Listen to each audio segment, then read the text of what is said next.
Hello दोस्तों, कैसे हैं आप लोग। उम्मीद करता हूँ अच्छे होंगे, स्वस्थ होंगे और आप लोगों की पढ़ाई अच्छी चल रही होगी। तो दोस्तों, हमने इसके पिछले लेक्चर में आपको बताया था कि इकोनॉमिक्स के सिलेबस क्या क्या पढ़ना है। तो आप अगर उस लेक्चर को नहीं देखे तो आप उसको वहाँ पे जाके देखिए कि हमको इकोनॉमिक्स में कौन कौन सा टॉपिक पढ़ना है, और फिर उसके बाद ये वाला लेक्चर देखिएगा। तो आज हम शुरू करेंगे कि इकोनॉमिक्स होती क्या है, इसका अर्थ क्या है और किस तरह से इसको हमको पढ़ना चाहिए। तो पहले हम लोग देखेंगे meaning meaning of economics.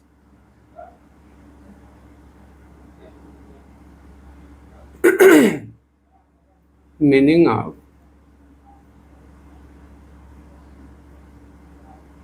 Of economics. Hindi में आप लिख लीजिए अर्थशास्त्र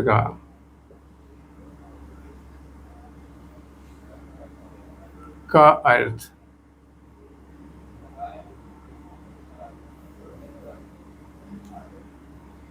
तो दोस्तों, आज हम लोग देखेंगे कि आखिर अर्थशास्त्र कहते किसे हैं, अर्थशास्त्र होता क्या है।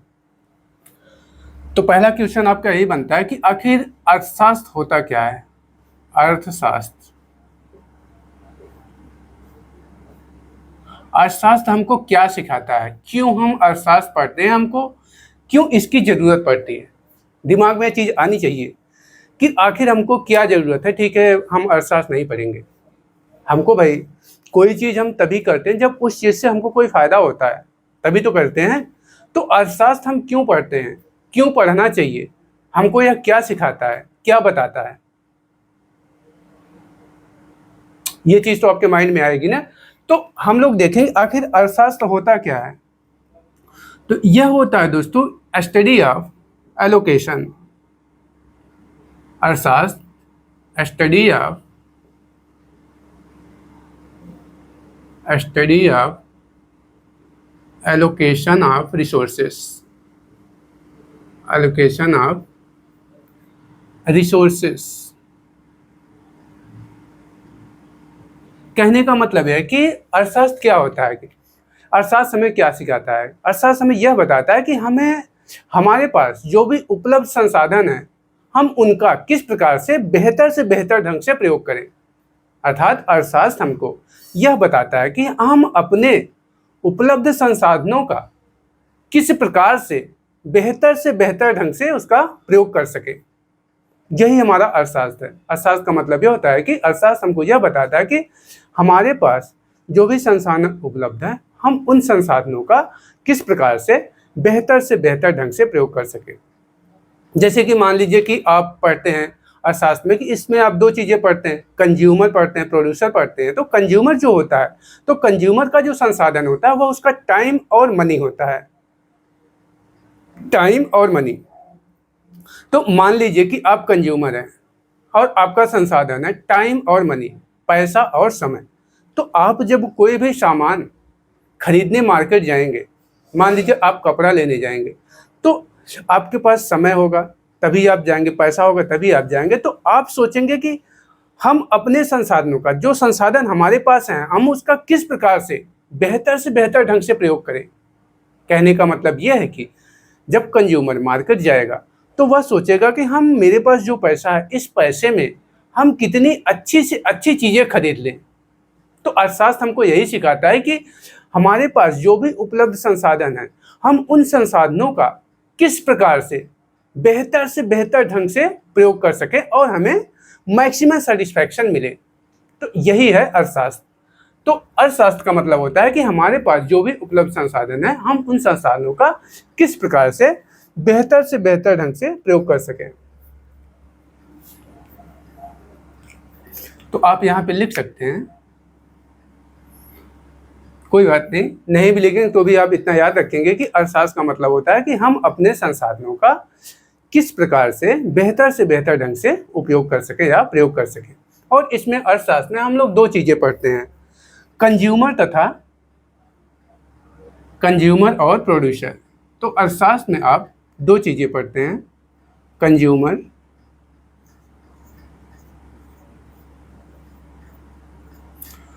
कंज्यूमर जो कि आपका उपभोक्ता होता है,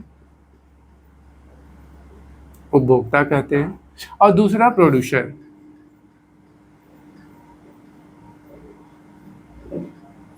जिसे आप उत्पादक कहते हैं। तो अर्थशास्त्र के अंतर्गत हम इन दो चीज़ों को पढ़ते हैं। पहला आपका होता है कंज्यूमर जो कि उपभोक्ता होता है, और दूसरा होता है उत्पादक जो कि प्रोड्यूसर कहते हैं। तो जो कंज्यूमर होता है इसके संसाधन क्या क्या होते हैं, क्योंकि भाई अगर उसके संसाधन, हमारा अर्थशास्त्र क्या कहता है, अर्थशास्त्र हमारा यह कहता है कि हम अपने उपलब्ध संसाधनों का किस प्रकार से बेहतर ढंग से उसका प्रयोग कर सके। तो भाई प्रयोग करने के लिए संसाधन तो होना चाहिए। तो हम लोग देखेंगे कि ये जो हमारा कंज्यूमर है, जो हमारा उपभोक्ता है, इसके संसाधन क्या क्या हैं, और उसी तरह से फिर हम देखेंगे कि जो हमारा ये प्रोड्यूसर है, जो उत्पादक है, तो उत्पादक के क्या क्या संसाधन है, और फिर हम देखेंगे कि इन संसाधनों का यह किस उद्देश्य से प्रयोग करता है, इसका जो मैक्सिमम उद्देश्य, जो इसका उद्देश्य होगा वह क्या होगा। भाई हर चीज़ का एक उद्देश्य होता है। मान लीजिए आपके पास पैसा है, आप कोई भी सामान खरीदने जाते हैं तो आपका एक उद्देश्य होता है ना कि हाँ, यह सामान हम खरीदेंगे तो हम कम पैसा खर्च करके अच्छा से अच्छा सामान खरीदने की कोशिश करते हैं। भाई आप मार्केट में जाते हैं, टमाटर लेते हैं, तो अगर वो कहेगा 20 रुपये किलो, तो कहेंगे नहीं यार 15 रुपये किलो लगा लो। तो इसका मतलब है कि आपके पास जो भी संसाधन है, आप उसका बेहतर से बेहतर ढंग से प्रयोग करने की कोशिश कर रहे हैं, क्योंकि आप कंज्यूमर हैं। तो कंज्यूमर के संसाधन क्या क्या होते हैं, तो वह होते हैं, इसके जो कंज्यूमर के संसाधन होते हैं वह होते हैं समय और मन। समय मतलब टाइम, और पैसा अर्थात मनी, मुद्रा अर्थात मनी। तो अगर कंज्यूमर के संसाधनों की बात किया जाए तो कंज्यूमर के दो संसाधन होते हैं, समय और मुद्रा। भाई अगर कंज्यूमर के पास टाइम रहेगा और पैसा रहेगा तभी तो वह सामान को खरीदेगा, तभी तो मार्केट जाएगा। अब आपके पास पैसा ही नहीं, आपके पास समय ही नहीं है, तो फिर आप मार्केट क्यों जाओगे। भाई पैसा होगा, समय होगा, तभी आप अपनी ज़रूरतों की चीज़ें हैं आप उनको खरीदने के लिए मार्केट जाओगे। तो इस तरह से पूछा जाए कि कंज्यूमर के जो संसाधन होते हैं तो वह दो होते हैं, समय और मुद्रा, इंग्लिश में टाइम एंड मनी। तो इसके दो संसाधन हैं, टाइम एंड मनी। और जो आपका उत्पादक होता है तो इसके संसाधन क्या क्या होते हैं, तो इसके जो संसाधन होते हैं, क्योंकि जो उत्पादक होगा, तो उत्पादक का कार्य होता है कि वह किसी भी चीज़ का उत्पादन करता है, किसी भी चीज़ को बनाता है। मान लीजिए कि ये कैमरा है जिसके सामने हम पढ़ा रहे हैं, या फिर ये फैन है, ये हमारा मार्कर है, तो इसको एक उत्पादक ही बनाता है। जो प्रोड्यूसर होगा वह इसको बनाएगा और बना के फिर यह कंज्यूमर को बेचेगा, क्योंकि कंज्यूमर की ज़रूरतें होती है, कंज्यूमर उससे खरीदेगा। और इसका जो उत्पादन करने वाला होगा, कोई भी चीज़, कहने का मतलब जैसे मान लीजिए हम टी शर्ट पहने, तो इस टी शर्ट को जो बनाने वाला होगा वह आपका प्रोड्यूसर कहलाएगा, वह उत्पादक कहलाएगा। तो उत्पादक की क्या क्या संसाधन होते हैं, भाई कोई भी सामान जब आप बनाना चाहेंगे तो उसके लिए आपको रॉ मटेरियल चाहिए होता है, लेबर्स चाहिए होता है, और जिस स्थान पे बनाएंगे उस स्थान पे आपकी कोई न कोई फैक्ट्री या कंपनी होनी चाहिए। तो आपको उसको इस्टेब्लिश करने के लिए वहाँ पे आपको ज़मीन लेनी पड़ेगी, और फिर उस पूरे संगठन को चलाने के लिए, ऑर्गेनाइजेशन को चलाने के लिए अब आपको कमेटी रखनी पड़ेगी। तो इस तरह से जो प्रोड्यूसर के जो संसाधन होते हैं तो वो क्या क्या होते हैं, तो पहला जो संसाधन होता है वह लैंड होता है। लैंड, भूमि, अर्थात इसको एक भूमि की ज़रूरत पड़ेगी जहाँ पर कि यह अपनी फैक्ट्री को बनाएगा। और जब फैक्ट्री को बनाएगा तो उस फैक्ट्री में उत्पादन करने के लिए, कार्य करने के लिए इसको लेबर की ज़रूरत पड़ेगी। भाई बिना लेबर के आप कैसे कोई भी सामान बनवाओगे, उसके साथ कार्य करने के लिए इसको लेबर की ज़रूरत पड़ेगी। तो दूसरा जो इसका संसाधन होगा वह लेबर होगा, इसे आप हिंदी में श्रम बोलते हैं। और तीसरा जो इसका संसाधन होता है वह कैपिटल। भाई पूंजी होगी तभी तो आप कहीं इन्वेस्ट करोगे, तभी तो कोई चीज़ बनाओगे। तो इसमें इसको आप हिंदी में पूंजी कहते हैं। इसके पास जो तीसरा संसाधन है वह कैपिटल है, और इसने कैपिटल में क्या कहा था आपका, कच्चा माल आता है, कच्चा माल, ईंधन और मशीनरी, जो मशीन लगती है, तो यह आपका सब कैपिटल के अंतर्गत आते हैं। भाई आप जब उस चीज़ को बनाने की व्यवस्था नहीं करेंगे, रॉ मटेरियल नहीं इकट्ठा करेंगे, तो फिर बनाएंगे कहाँ से।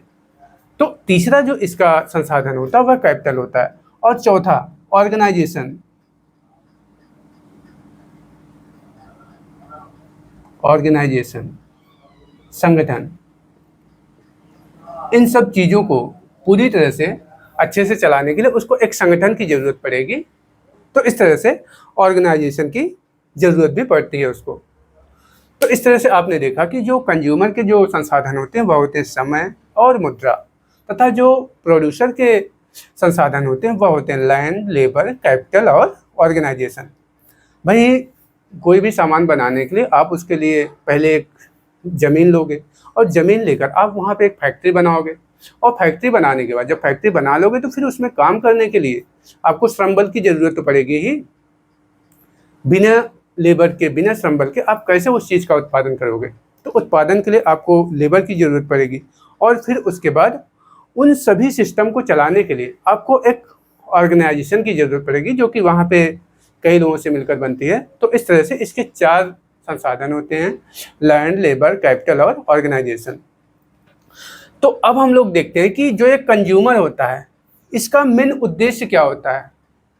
कंज्यूमर जो होता है, भाई जो कंज्यूमर है वह मार्केट में सामान लेने जाता है। कोई भी सामान, आप ही हो, मान लीजिए आप कंज्यूमर है, तो आप जब भी कोई सामान लेने जाते हो तो आपका मेन उद्देश्य क्या होता है। ऐसा तो है नहीं कि आप गए, पैसा फेंके और कोई भी सामान लेके चले आए, ठीक है, सब सही है, 100 रुपये का सामान आपको 500 रुपये में पकड़ा दिया, ठीक है। ऐसा नहीं होता है। जो कंज्यूमर होता है उसका जो उद्देश्य होता है वह प्रोडक्ट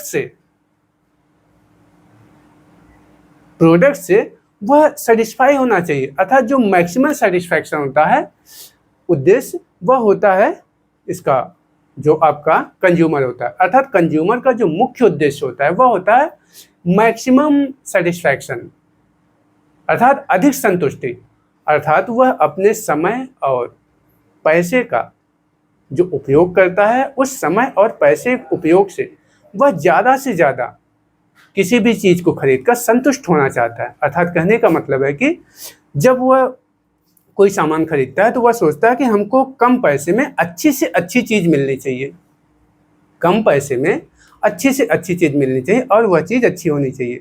तो जो कंज्यूमर का जो उद्देश्य होता है वह होता है मैक्सिमम सेटिस्फैक्शन, अर्थात यह सामान को खरीदकर, प्रोड्यूसर से जो सामान खरीदता है तो उसको खरीद कर इसको संतुष्टि होनी चाहिए कि हाँ, मैंने जो सामान खरीदा है वह अच्छा है, महंगा नहीं पड़ा है, एवरेज दाम में है, इसका दाम उचित है। और जो ये उत्पादक होता है इसका जो मुख्य उद्देश्य होता है, इसका जो मुख्य उद्देश्य होता है वह मैक्सिमम प्रॉफिट होता है। यह सोचता है कि हम प्रोडक्ट को बेचकर अधिक से अधिक लाभ कमाएं। तो दोनों का उद्देश्य अलग है। जो कंज्यूमर है इसका जो मेन उद्देश्य होता है, मेन एम होता है मैक्सिमम सेटिस्फैक्शन, और जो प्रोड्यूसर होता है इसका उद्देश्य होता है मैक्सिमम प्रॉफिट। यह ज़्यादा से ज़्यादा लाभ कमाना चाहता है, और जो उपभोक्ता होता है यह ज़्यादा से ज़्यादा संतुष्ट होना चाहता है कि भाई हम इतने पैसे में, हमने आपको शुरू में बताया कि अर्थशास्त्र हमको सिखाता क्या है। अर्थशास्त्र हमको यह सिखाता है कि हमारे पास जो भी संसाधन है हम उन संसाधनों का किस प्रकार से बेहतर ढंग से प्रयोग कर सके, हम अपने संसाधनों का बेहतर से बेहतर ढंग से किस प्रकार से प्रयोग करें। तो वही चीज़ हमने यहाँ पे आपको बताया कि जो कंज्यूमर होता है इसके हमने बताया कि इसके 2 संसाधन होते हैं, समय और मुद्रा। तो जब यह चीज़ों को खरीदता है तो इन चीज़ों से यह अपना पैसा देता है और सामान लेता है। तो यह ज़्यादा, इसका जो मुख्य उद्देश्य होता है वह होता है कि ज़्यादा से ज़्यादा संतुष्टि प्राप्त करना, मैक्सिमम सेटिस्फैक्शन। अर्थात किसी चीज़ को खरीद कर यह ज़्यादा से संतुष्ट होना चाहता है कि हाँ भाई चलो ठीक है, मैंने अगर अपना समय गंवाया है, समय दिया है, पैसा लगाया है, तो जो सामान हमने लिया है वो सामान ठीक है, बेकार नहीं है, हमको इसमें घाटा नहीं है, हमको उचित दाम पे मिला है। तो यह कोशिश करता है, मैक्सिमम सेटिस्फैक्शन की कोशिश करता है कि सामान को खरीद कर संतुष्ट होने की कोशिश करता है। लेकिन जो प्रोड्यूसर होता है यह सोचता है कि हम किसी भी सामान को बेचकर कितना ज़्यादा से ज़्यादा लाभ कमाएं। तो दोनों का उद्देश्य अलग है। इसका जो प्रोड्यूसर का उद्देश्य है वह मैक्सिमम प्रॉफिट पाना है और इसका उद्देश्य मैक्सिमम सेटिस्फैक्शन। तो यहाँ पे आप लिख सकते हैं कि इसका जो उद्देश्य होता है कंज्यूमर का इसका जो उद्देश्य होता है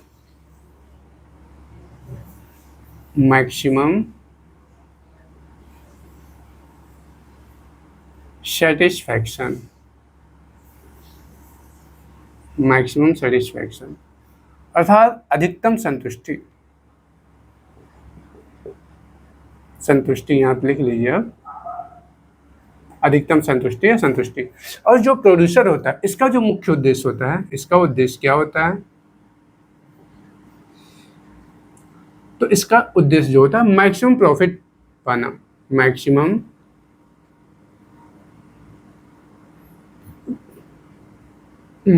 प्रॉफिट पाना।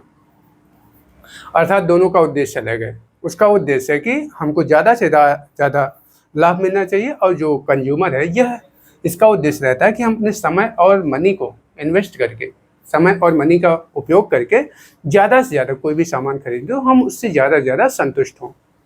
अर्थात उसको यह नहीं लगना चाहिए कि नहीं ये सामान हमको ख़राब मिल गया, यह सामान हमको महंगा मिल गया, तो इस तरह से वो चीज़ नहीं होनी चाहिए। तो यही है आपका अर्थशास्त्र। अर्थशास्त्र हमको यह सिखाता है कि हमारे पास जो भी संसाधन है हम उन संसाधनों का किस प्रकार से बेहतर ढंग से प्रयोग कर सकें। तो इसीलिए हम अर्थशास्त्र को पढ़ते हैं। और तीसरी जो बॉडी होती है वह होती है गवर्नमेंट। इन दोनों के मध्य जो एक बॉडी होती है वह होती है गवर्नमेंट।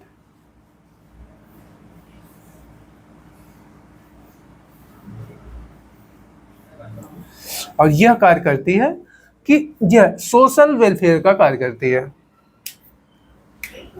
सोशल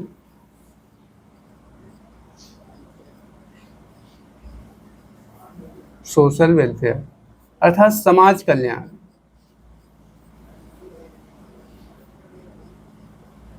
यह सोशल वेलफेयर का कार्य करती है। यह इसके और इसके मध्य यह जो गवर्नमेंट रहती है यह इन दोनों के मध्य यह गवर्नमेंट बॉडी है और यह सोशल वेलफेयर का कार्य करती है। तो हमने आपको बताया कि अर्थशास्त्र क्या होता है, अर्थशास्त्र हमको क्यों पढ़ना चाहिए, और इसमें जो दो चीज़ें होती हैं कंज्यूमर और प्रोड्यूसर। तो कंज्यूमर क्या होता है, प्रोड्यूसर क्या होता है, हमने आपको बताया कि जो कोई भी सामान जब जो बनाता है तो उसे हम प्रोड्यूसर कहते हैं। जैसे हमने आपको बताया कि जो फ़ैन चल रहा है, जो आपकी एसी होती है, जो पंखा होता है, जो कूलर होता है, तो उसको जो बनाने वाला होता है, बनाकर उसको मार्केट में जो भेजता है वह प्रोड्यूसर कहलाता है। और जो व्यक्ति जाके उसको परचेज करता है, उसको खरीदता है, तो वह आपका कंज्यूमर है। तो जो उत्पादक है, हमने बताया कि उत्पादक का जो मेन उद्देश्य होता है वह होता है कि मैक्सिमम लाभ कमाना। और जो कंज्यूमर होता है, कंज्यूमर का जो मुख्य उद्देश्य होता है वह होता है कि मैक्सिमम सेटिस्फैक्शन। तो इस तरह से दोनों का जो उद्देश्य है वह अलग अलग है। और अगली चीज़ जो हम लोग देखेंगे वह देखेंगे इकोनॉमिक्स में आर्थिक गतिविधियों का अध्ययन करते हैं हम, और उस आर्थिक गतिविधियों में क्या क्या चीज़ें आती हैं। तो आइए देखते हैं।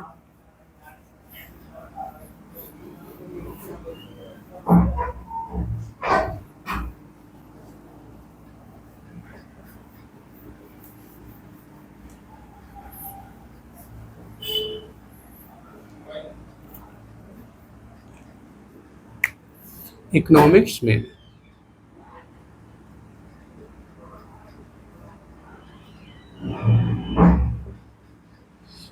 आर्थिक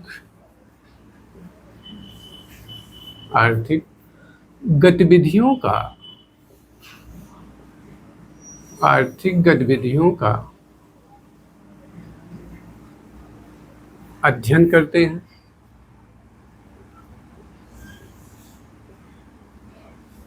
आर्थिक गतिविधियों का अध्ययन करते हैं। और वह आर्थिक गतिविधियाँ क्या क्या होती हैं।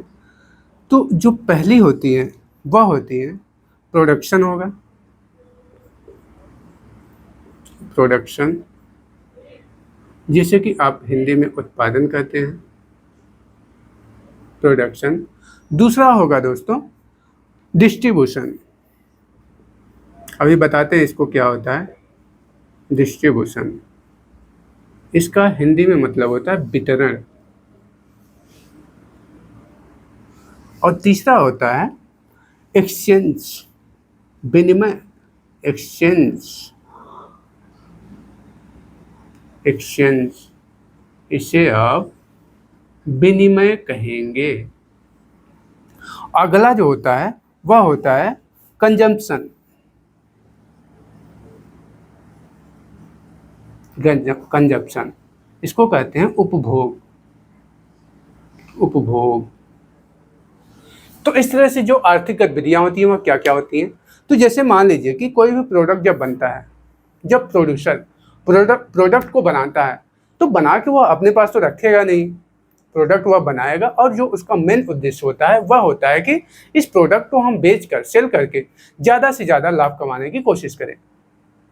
तो जब यह प्रोडक्ट बनाता है तो प्रोडक्शन करता है, उत्पादन होता है, तो यह इस प्रोडक्ट को मार्केट में भेजता है और मार्केट में भेजेगा तो वह प्रोडक्ट उसका हर दुकान पे जाएगा, तो वही होता है डिस्ट्रीब्यूशन।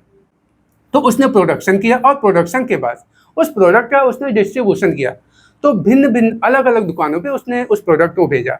और जब प्रोडक्ट दुकानों पे पहुंच गया, शॉप पे पहुंच गया, तो फिर वहाँ पे जाएगा कंज्यूमर, क्योंकि कंज्यूमर को उस प्रोडक्ट की ज़रूरत है। और कंज्यूमर जब वहाँ जाएगा तो उस प्रोडक्ट को पैसा लेगा, पैसा देगा और प्रोडक्ट को लेगा, पैसा देगा प्रोडक्ट को लेगा। तो वही हुआ आपका एक्सचेंज। एक्सचेंज का मतलब होता है कि आप जब दुकान पे जाओगे तो आप पैसा दोगे और प्रोडक्ट को लोगे, तो एक्सचेंज हुआ। आप पैसे के बदले प्रोडक्ट उसका ले रहे हो और लेने के बाद जो आप उपयोग करोगे प्रोडक्ट को, उसका उपभोग करोगे, तो वही आपका कंजम्पशन कहलाता है। तो इस तरह से जो इकोनॉमिक्स में आर्थिक गतिविधियाँ होती हैं, तो इस तरह से 4 गतिविधियाँ होती हैं। प्रोडक्शन होता है, डिस्ट्रीब्यूशन होता है, एक्सचेंज होता है तथा कंजम्पशन होता है। और इस प्रकार से जो कंज्यूमर होता है प्रोडक्ट लेता है और फिर उसका उपभोग करता है और फिर वह यह डिफाइन करता है कि प्रोडक्ट अच्छा है, खराब है, किस तरह से क्या चीज़ें हैं। तो ये हो गई आपकी इकोनॉमिक्स गतिविधियाँ।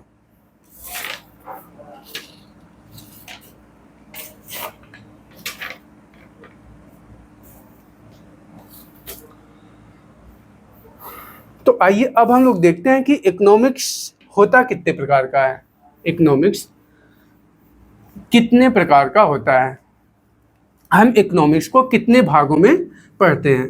तो इकोनॉमिक्स को हम 2 भागों में पढ़ते हैं, माइक्रो इकोनॉमिक्स तथा मैक्रो इकोनॉमिक्स। इकोनॉमिक्स 2 तरह की होती है, माइक्रो तथा मैक्रो। तो आइए देखते हैं कि माइक्रो इकोनॉमिक्स क्या होती है और मैक्रो इकोनॉमिक्स क्या होती है।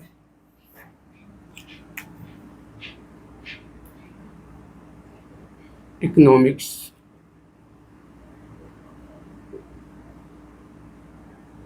तो इसको हम लोग 2 भागों में पढ़ते हैं। 2 तरह की होती है, कौन कौन सी। पहली आपकी है माइक्रो इकोनॉमिक्स,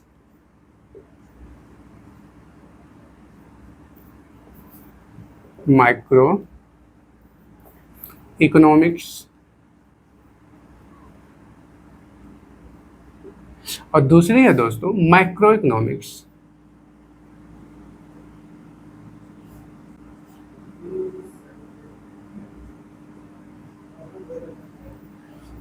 माइक्रो इकोनॉमिक्स और मैक्रो इकोनॉमिक्स। तो इकोनॉमिक्स 2 तरह की होती है, माइक्रो तथा मैक्रो इकोनॉमिक्स। एक मिनट।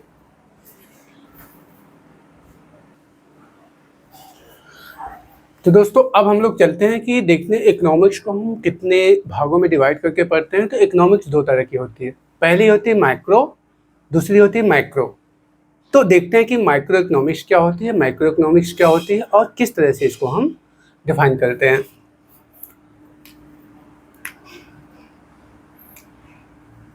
अर्थशास्त्र, इंग्लिश में आप इसको लिख लीजिए इकोनॉमिक्स। तो इसको हम 2 भागों में यह दो प्रकार की होती है।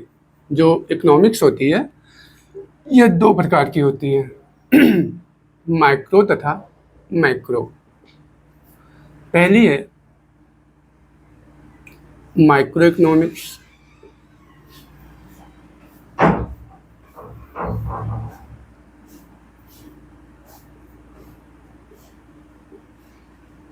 माइक्रो इकोनॉमिक्स और दूसरी है दोस्तों माइक्रो इकोनॉमिक्स, माइक्रो इकोनॉमिक्स।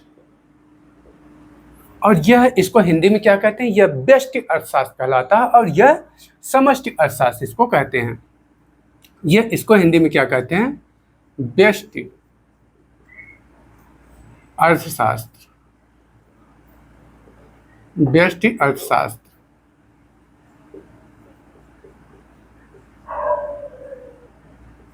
और यह आपका है समष्टि अर्थशास्त्र।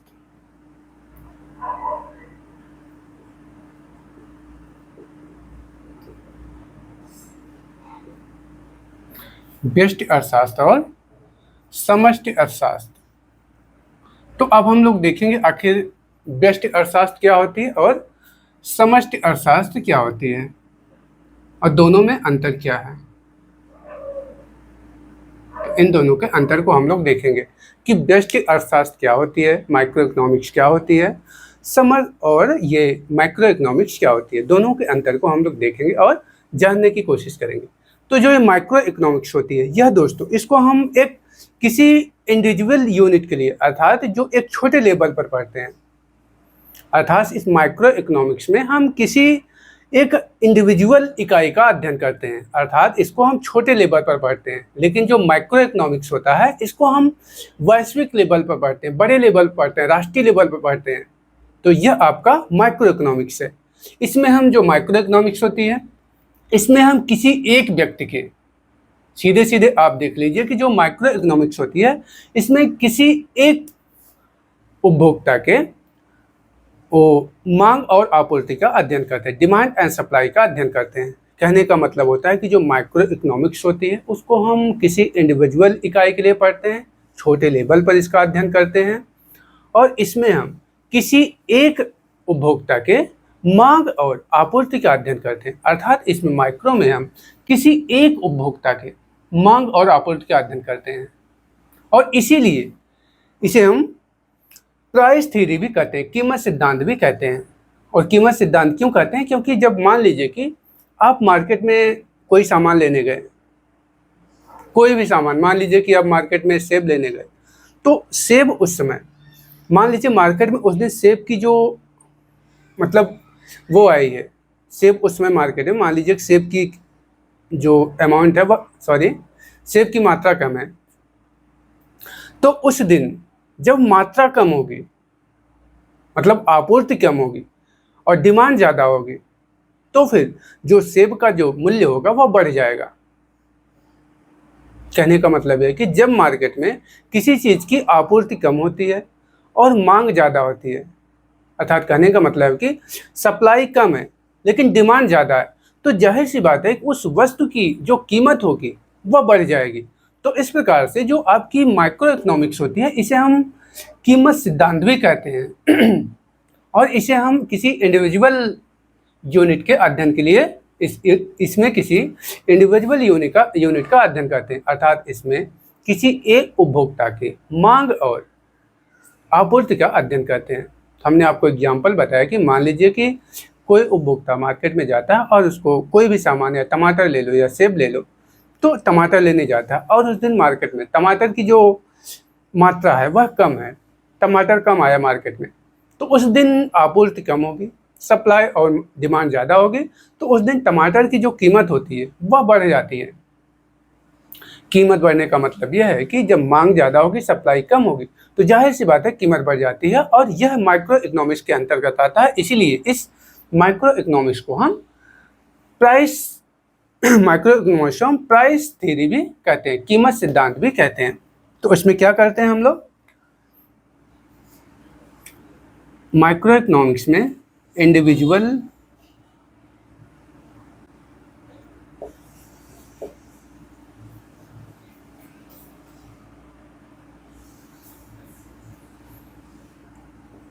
इंडिविजुअल यूनिट का अध्ययन करते हैं, अर्थात व्यक्तिगत इकाई। इसमें हम किसी व्यक्तिगत इकाई का अध्ययन करते हैं, अर्थात स्मॉल लेवल पर, स्मॉल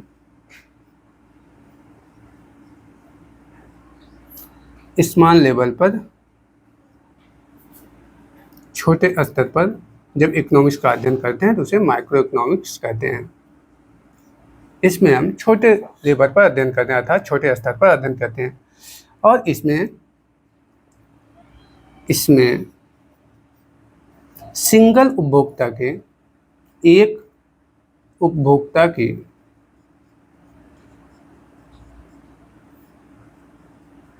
मांग और आपूर्ति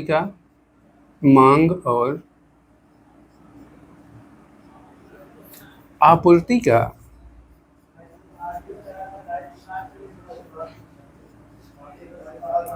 अध्ययन किया जाता है।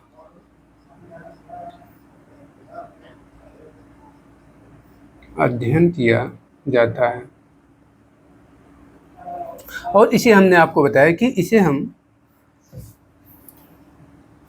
प्राइस पॉलिसी भी कहते हैं, प्राइस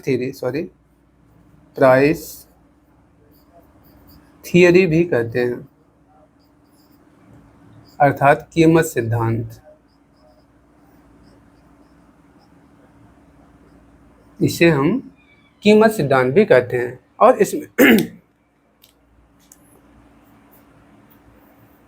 एक मिनट,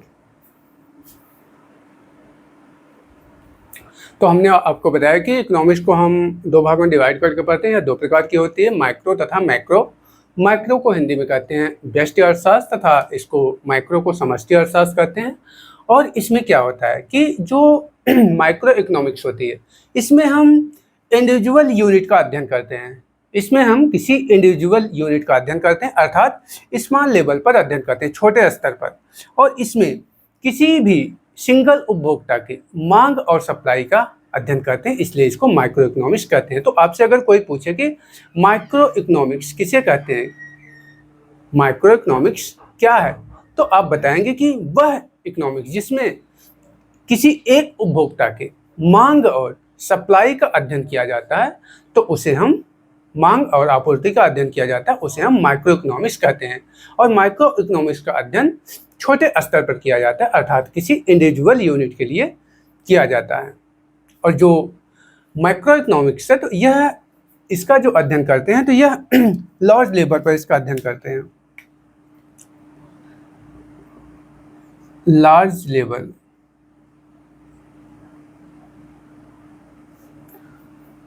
अर्थात बड़े स्तर पर।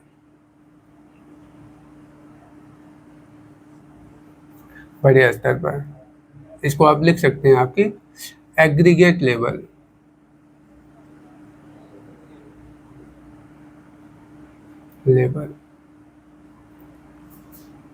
अर्थात संपूर्ण। और इसका अध्ययन हम वैश्विक लेवल करते हैं, राष्ट्रीय लेवल पर करते हैं, इसीलिए इसे हम समष्टि अर्थशास्त्र कहते हैं। इसमें हम क्या क्या अध्ययन करते हैं, जैसे राष्ट्रीय आय का अध्ययन करते हैं, दूसरी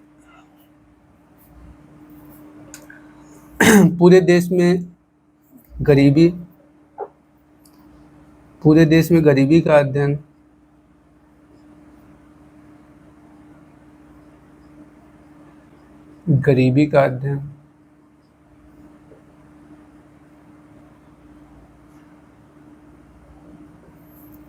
और पूरे देश में जो बेरोजगारी है, उस बेरोजगारी का अध्ययन,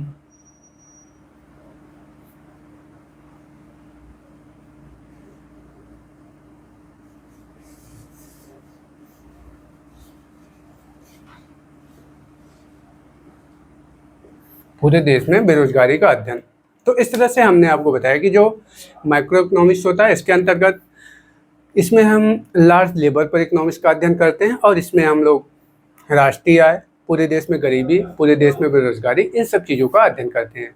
तो यह जो गरीबी होती है, बेरोजगारी होती है, यह समष्टि अर्थशास्त्र के अंतर्गत आती है। इसमें हम इकोनॉमिक्स का वैश्विक लेवल पर अध्ययन करते हैं, लेकिन जो आपकी माइक्रो इकोनॉमिक्स होती है इसमें हम इकोनॉमिक्स का छोटे लेवल पर अध्ययन करते हैं, अर्थात किसी इंडिविजुअल यूनिट के लिए इसका अध्ययन करते हैं। हमने आपको बताया कि जो माइक्रो होती है तो उसमें किसी एक व्यक्ति के, किसी एक उपभोक्ता की मांग और आपूर्ति का अध्ययन करते हैं, इसीलिए इसे माइक्रो इकोनॉमिक्स कहते हैं।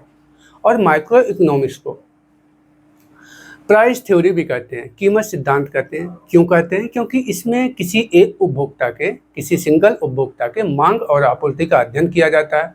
क्योंकि मान लीजिए कोई उपभोक्ता मार्केट गया और वह टमाटर लेना चाहता है, लेकिन उस दिन मार्केट में टमाटर की जो मात्रा है वह बहुत कम है, अर्थात मात्रा कम है सब और डिमांड ज़्यादा है, तो वहाँ पे मांग और आपूर्ति के आधार पर कीमत तय हो जाती है।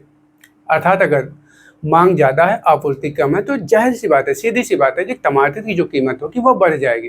तो इसलिए जो माइक्रो इकोनॉमिक्स होती है इसे हम कीमत सिद्धांत भी कहते हैं, क्योंकि इसमें जो प्राइस निर्धारित होती है वह उपभोक्ता के मांग और आपूर्ति के आधार पर होती है। तो इस तरह से आपने देखा कि जो इकोनॉमिक्स है दो तरह की होती है, माइक्रो तथा मैक्रो इकोनॉमिक्स। और अगली बात हम लोग करेंगे कि जो इकोनॉमिक्स है, तो इकोनॉमिक्स के विषय में भिन्न भिन्न अर्थशास्त्रियों ने क्या कहा था। तो आइए देखते हैं कि इकोनॉमिक्स के लिए जो अलग अलग अर्थशास्त्री थे सबका क्या क्या मत था, किस तरह से होना चाहिए इकोनॉमिक्स में। तो आइए उन सब के हम लोग विचारों को देखते हैं कि इकोनॉमिक्स के लिए अलग अलग अर्थशास्त्रियों ने अपना क्या क्या मत दिया था।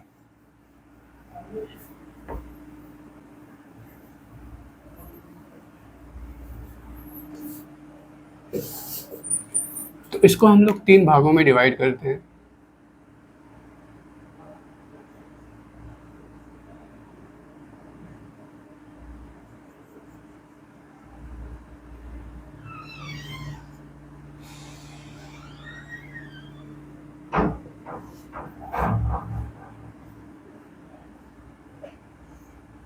तो सबसे पहले जो थे वह थे क्लासिकल इकोनॉमिस्ट।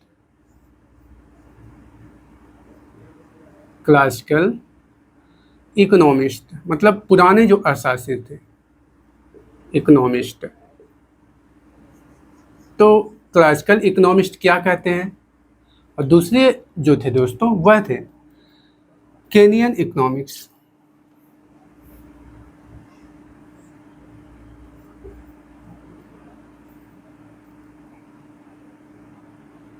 केनेशियन इकोनॉमिक्स।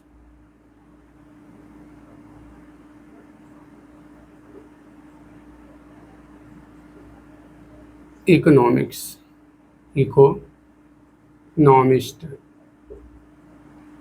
दूसरे प्रकार के जो इकोनॉमिस्ट थे वह थे केनेशियन इकोनॉमिस्ट। और तीसरे प्रकार के जो इकोनॉमिक्स थे वह थे modern economist. Modern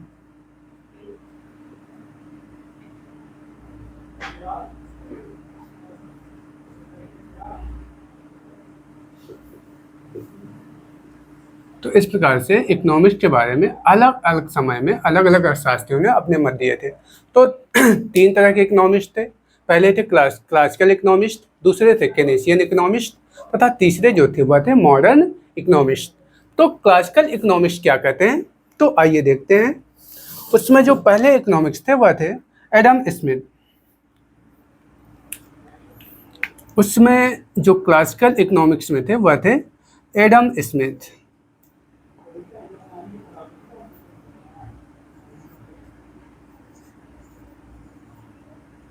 Adam Smith. तो एडम स्मिथ ने क्या कहा? जो क्लासिकल इकोनॉमिस्ट थे उन्होंने क्या कहा? उन्होंने कहा कि सरकार का अर्थव्यवस्था में कोई हस्तक्षेप नहीं होना चाहिए। सरकार का अर्थव्यवस्था में कोई भी हस्तक्षेप नहीं होना चाहिए। जिस प्रकार से मांग होगी उस प्रकार से सप्लाई होगी और उसी तरह से उसका प्राइस निर्धारित हो जाएगा। कहने का मतलब यह है कि जो क्लासिकल इकोनॉमिस्ट थे उन्होंने कहा कि सरकार को अर्थव्यवस्था में कोई हस्तक्षेप करना ही नहीं चाहिए। सरकार का अर्थव्यवस्था में कोई हस्तक्षेप नहीं होना चाहिए। जिस तरह से मांग होगी उस तरह से सप्लाई होगा और उसी तरह से उसका जो प्राइस है, उसका जो मूल्य है वह निर्धारित हो जाएगा।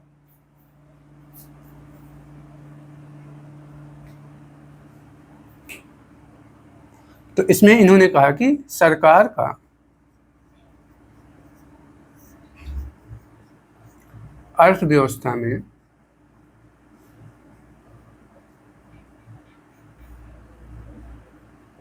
हस्तक्षेप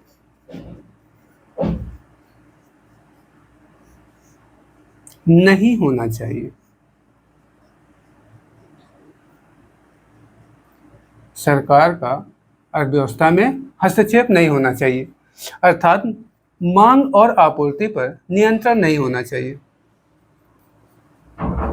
मांग और आपूर्ति पर नियंत्रण नहीं होना चाहिए। नहीं होना चाहिए। ये तो जो क्लासिकल इकोनॉमिस्ट थे, जो क्लासिकल अर्थशास्त्री थे, उन्होंने कहा कि देखिए, जो क्लासिकल इकोनॉमिस्ट थे, क्लासिकल में आते हैं आपके एडम स्मिथ, तो एडम स्मिथ के समय के जो लोग थे, उन्होंने कहा कि देखिए, अर्थव्यवस्था में सरकार का कोई भी हस्तक्षेप नहीं होना चाहिए। अर्थात उनके कहने का मतलब है कि जो मांग और आपूर्ति है उस पर नियंत्रण स्थापित नहीं होना चाहिए, उसको पूरी छूट दे देनी चाहिए। लेकिन जो केनेशियन इकोनॉमिस्ट थे, इन्होंने कहा, क्या कहा, तो उसमें जो इकोनॉमिक्स थे वह थे GeM Keynes, JM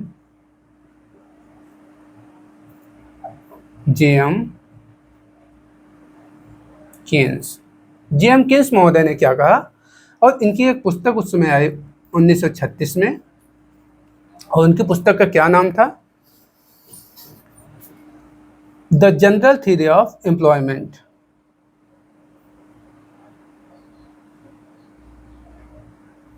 the general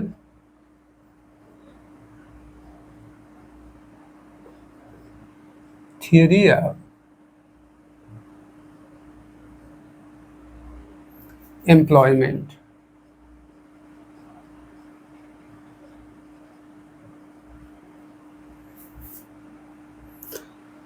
तो इन्होंने क्या कहा, जो जेएम कीन्स थे, इन्होंने कहा कि अर्थव्यवस्था पर सरकार का पूर्ण नियंत्रण होना चाहिए। यहाँ पे आप देख रहे हैं कि जो क्लासिकल इकोनॉमिस्ट थे, जिसमें कि एडम स्मिथ आते हैं, तो इन्होंने कहा कि सरकार का अर्थव्यवस्था पर कोई भी नियंत्रण नहीं होना चाहिए, मांग और आपूर्ति पर कोई नियंत्रण नहीं होना चाहिए, सरकार का इसमें कोई हस्तक्षेप होना ही नहीं चाहिए अर्थव्यवस्था में। लेकिन जब जेएम किन्स आते हैं तो यह कहते हैं कि नहीं, सरकार का अर्थव्यवस्था पर पूर्ण नियंत्रण होना चाहिए, पूरी तरह से सरकार का अर्थव्यवस्था पर नियंत्रण होना चाहिए। तो आइए इसको नोट कर लेते हैं कि इन्होंने क्या कहा कि अर्थव्यवस्था में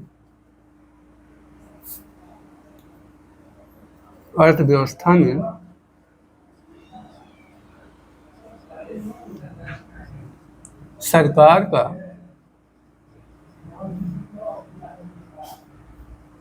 पूर्ण नियंत्रण होना चाहिए।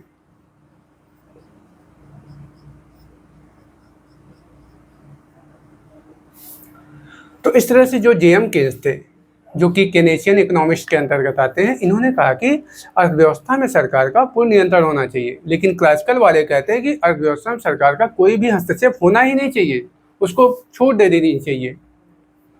और तीसरे जो इकोनॉमिस्ट थे वह मॉडर्न इकोनॉमिस्ट।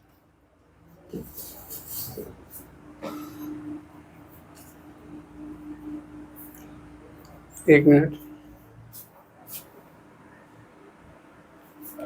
और जो मॉडर्न इकोनॉमिस्ट थे, इन्होंने कहा कि नहीं, सरकार का इसमें हस्तक्षेप होना चाहिए। अर्थात इन्होंने कहा कि जो ये थे, ये उदारवादी थे, उदारवादी, और इन्होंने कहा कि इसमें सरकार का हस्तक्षेप थोड़ा बहुत होना चाहिए, अर्थात स्वतंत्रता होनी चाहिए एंड मिनिमल गवर्नमेंट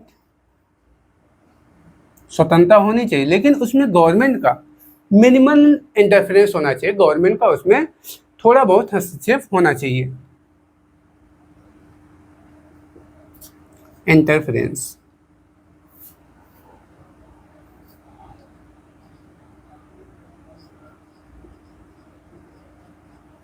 तो दोस्तों इस तरह से आपने देखा कि जो इकोनॉमिक्स थे, तो हमने बताया कि जो क्लासिकल इकोनॉमिस्ट थे, इन्होंने कहा कि सरकार का अर्थव्यवस्था में हस्तक्षेप बिल्कुल नहीं होना चाहिए, अर्थात कहने का मतलब है कि मांग और आपूर्ति पर नियंत्रण नहीं होना चाहिए, जो कि ये एडम स्मिथ के समय के लोगों ने कहा।